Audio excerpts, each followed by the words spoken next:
The Blitz, sponsored by Moxie Credit Union and Michael Rocha with Atlantic Realty. Welcome to The Blitz. I'm Frankie Tovar. What's up, Frankie Tovar? I'm not Eddie Ruiz. We're here the second to last week of Season 7 of The Blitz, the 2019 high school football season. Yeah. And we did a little audible on these guys. We did. We decided to cover Denair versus Mariposa County because it was a very important matchup for the Southern Athletic League, and we came away with the closest matchup of the season. Denair wins by a score of 14-13, just 1 point. 1 point difference, and then the records are significant now because that was such an important game as far as the playoffs were concerned, and obviously the Southern League. So Denair now 7-2 overall, 5-1. How about that? 11-2 over the last 2 seasons in the Southern League. That looks really nice, really good. And then 5-4 for Mariposa, 4-2 in league after that game. Yeah, and with Denair's win, they solidified, well, we're expecting them to win next week maybe, but if they do win next week, they've solidified second place in the Southern Athletic League, and they secured a first place seed in the D7 bracket for the Sac Joaquin section playoffs. It's going to be a very exciting postseason for Denair if they can get past next week. But let's not get ahead of ourselves. Let's stay on this week. Mariposa County, they outgained Denair and they won the turnover battle 2-1, but they still came up short, Eddie. Yeah, 332 yards total for Denair's offense to 341 yards of Mariposa's. You guys are going to see all the highlights too. There's a lot of passing for Mariposa. And then, like you said, the turnover game basically was 2 turnovers for Denair, fumbles, and then 1 turnover for Mariposa, which was crucial, though. You guys are going to end up seeing that. You're going to see it right now with no delay with the Friday night highlights. We need to zoom all the way to the second quarter and Mariposa County's 5th possession before the action starts to pick up. And it picks up with the Grizzlies' leading rusher, Logan Donati. That's a 34-yard gain, and he's down in Denair territory. A few plays later, Donati gets the ball again, this time through the air by way of Wyatt Green. The seniors connect on a 19-yard play with Donati fighting for extra yards. That sets the stage for Green, who pump fakes, then finds a wide-open Jake Swift, who gets swifty with it on this 32-yard touchdown to put his team up by 7 halfway through the second quarter. Swifty. I like that, dude. Mariposa, though, they're still trying to do work, still trying to add some points. Wyatt Green, the quarterback, number 18. What just happened? Jonathan Chapman to Logan Donati, a hook and ladder. I'm confused. What's going on? But we did see a flag. It's going to come out. 2 flags. Thank you for that. So this is going to end up coming back. What a relief for Denair, because, boy, if that would have happened. Wait, what happened right now? They fumbled. Will Knox recovers at number 1 with 15 seconds left in the second quarter. And so what happens? Just 2 plays. It's number 34, Damian Perron, a 6-yard touchdown, 7-7. That was sweet. Dude, that's your halftime score. Wild couple seconds, man. Wild couple seconds, and the Coyotes carry that momentum into their first possession of the second half, handing the ball off to their workhorse, Dylan Da Silva, who burst through the middle of that Grizzly defense for a 50-yard gain. A run so nice, we need to see it twice, rewind it, slow it down, because it's the play of the game. Da Silva makes a great cut off his blocker and shows off his speed, nearly reaching the end zone before he's chased down by Christian Stockwell. He's taken down at the 4-yard line, but unfortunately for Denair, that was the last play of the night for Da Silva. He is forced to leave the game with an injured ankle. He gets some assistance off the field. He's carried off the field. A huge blow for sure. But the Coyotes don't get down on themselves. Instead, they get a touchdown courtesy of a toss to Jorge Yanez. He hits the corner of the end zone to make it 14-7 with 8:25 left to play in the third quarter. So the first drive of the second half for Mariposa, since they're down at 7 points right now at this point, that's Logan Donati. He picks up 12 yards, and then a couple plays later, Wyatt Green, who ended up tossing it 25 times for the game. That is a lot. And then this play on the far end, that's a 28-yard pickup. They're calling it a catch. You guys clearly saw he didn't catch it. And the Armis is wondering what's going on. All the coaches from Denair are wondering what's going on. No bueno. Green, far end. Ooh, that's pretty good, Jonathan Chapman, but it's going to be a penalty. That's called back, and they punt it. It's Denair ball right now. And now we're in the fourth quarter, and Denair is trying to run the clock out. Here's a huge 30-yard gain on the far side of the field by Yanez. He's out of bounds at the Grizzly 32. Then Yanez gets the ball again on the next play, but the ball comes loose. It's recovered by Cannon Gibson, and the Grizzlies have new life Look at those Grizzlies. They are pumped. They seize the opportunity with a 4-play scoring drive, first by staying on the ground with Donati, who runs through a wide open hole to pick up 20 yards. Then they air it out. Green to Jonathan Chapman on the sideline for a 36-yard touchdown. He walks into the end zone, but after a failed 2-point conversion, it's 14-13 with 5 minutes left in regulation. Oh my goodness. So the way things are going, Denair's going to try to put the nail in the coffin, as they like to call it, and that's number 34, Damian put up, but he fumbles strip.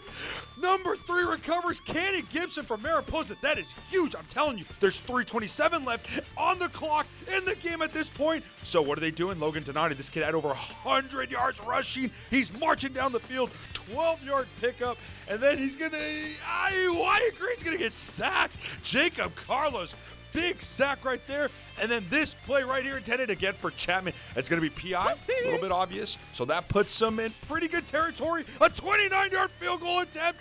No bueno. Nathan Kuntz misses it. And that's it. You take a knee with about 44 seconds left. That's it. The defending state champions win 14-13. It was a good playoff. Get a break. I'll see your friends and family. Good job, gentlemen. Hey, breathe in. Let's go. Family on three. 1, 2, 3. Family.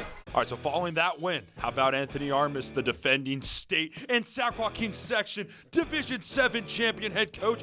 Boy, that is a mouthful. I'm just saying now 3-2 all-time series against Mariposa as the Denair head coach. Good job, Yeah, Anthony. since he took over 2015, right? Exactly, And since in he took this over. season, Denair is now on a 4-game win streak, and we're about to talk about some of the individual players who helped the winning effort. But before we do that, let's recognize our sponsors, Moxie Credit Union and Michael Rocha with Atlantic Realty. Are you looking for a loan, or even you, Frankie, or anybody at all? I'm talking about a toy loan, home loan, auto loan. I mean, honestly, the list goes on. Check out Moxie Credit Union on gear and let them know that the Blitz sent you. They're going to take care of you.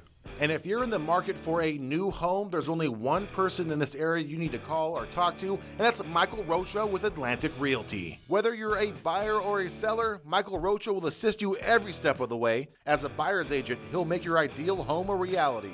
And as a seller's agent, he'll get you top dollar for your home. So contact Michael Rocha right now if you're looking for some real estate action. You can find him on Facebook and on Instagram. Now, as we mentioned in the intro of this episode, Mariposa County did get it done on offense. They got a lot of yards, mostly by way of Logan Donati, their leading rusher for the season. He was a workhorse, 25 carries, 142 yards, and 1 touchdown. No surprise on that front. What was a surprise, though, was how well they did through the air. Their quarterback got it done. I'm talking Wyatt Green. He went 16-25 for 195 yards and a touchdown. Leading up to this game, he didn't do a whole lot through the air, at least not from what we saw on the stat sheet.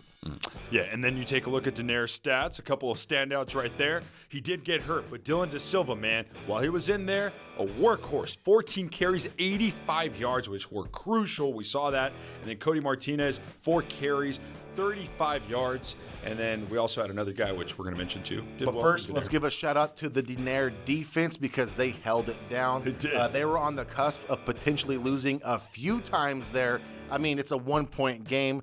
How can you not give it up to the defense? Christian Obando and Will Knox were huge, and Elvis Silva also played well. Yeah, and then Carlo Morales, a lot of, basically the front 7, I want to say as well. And head coach Anthony Armas was very direct when I talked to him about saying the defense helped out our offense today. And you guys can read about it too. I wrote about it. There will be an article in the Turlock Journal. And what's it all saying? Defense wins championships. They won this one, man. We'll see if that carries over into the playoffs and if Denair can go state champs once again, section champs, either or will be good.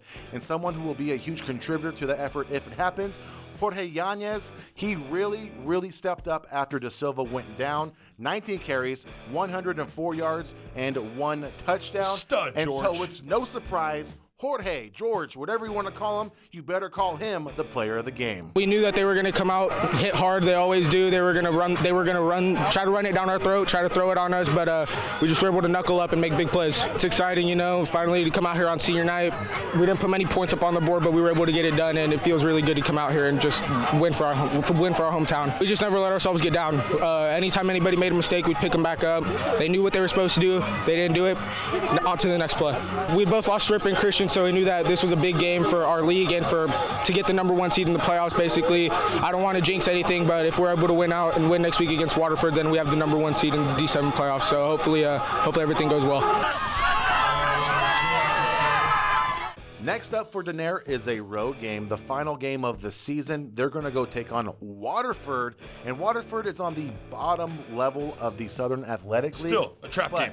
They cannot overlook them because there are some high stakes on that game. The high stakes are simple, right? A victory secures them a top spot, and without a doubt, a home playoff game in the Sac Joaquin Section Division 7 playoffs. So I'm just letting you guys know, if you are a Denair fan, if you're interested, if you're intrigued at all, that's hit a the big road. game. Yeah, exactly. It's Hit going the to be road a big and game check for them them. out on Waterford. As for us, we're not going to hit the road next week. We're staying right here in Turlock my gosh. for the matchup of the year. As You know we're gonna everybody be. out there knows, Turlock taking on Pittman for Harvest Bowl 16. This year, the Bulldogs are at home, and they have a lot on the line. They are looking to become the second CCAL champions in the second year of the league, undefeated again, and if they do it, it'll be the 4th consecutive year Turlock High has been undefeated league champions, a first in Turlock's very, very storied history. Boy, that is very exciting. I know for a lot of the Turlock High alum, for head coach James Peterson, for the whole pack, the whole Bulldog pack, they're excited. And this victory is just going to secure, obviously, like you said, another CCAL title.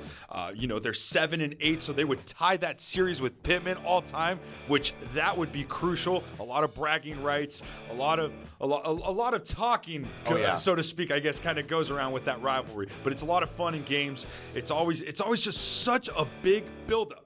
You guys don't want to miss it. I'm just saying. It's an exciting game. The atmosphere is different. No. The atmosphere is different. It's great. And Turlock coming off a 25-13 win over Grigori. They're now 4-0 in the CCAL, 7-2 overall. Pittman on the flip side, they lost to Downey 6-43. They are 1-3 in league and 2-7 overall. They're looking to play the role of spoiler because they would love nothing else than to walk away with a victory and maybe make this season a little better than what it's been so far. It's been a little bit of a downer, but you know what? If anyone's going to do it, it's going to be Pittman. These are rivals after all. There'll be a close matchup, hopefully, and you can check that out at turlockjournal.com. And if you're on Facebook, Instagram, and Twitter, we might have a Harvest Bowl 16 preview we'll be there, coming up. Yeah, you there's can find gonna us be a preview. at Turlock Journal. So until next week with the final game of the 2019 high school football season, Regular I'm Frankie season. Tovar. I'm not Eddie Rui. Good night.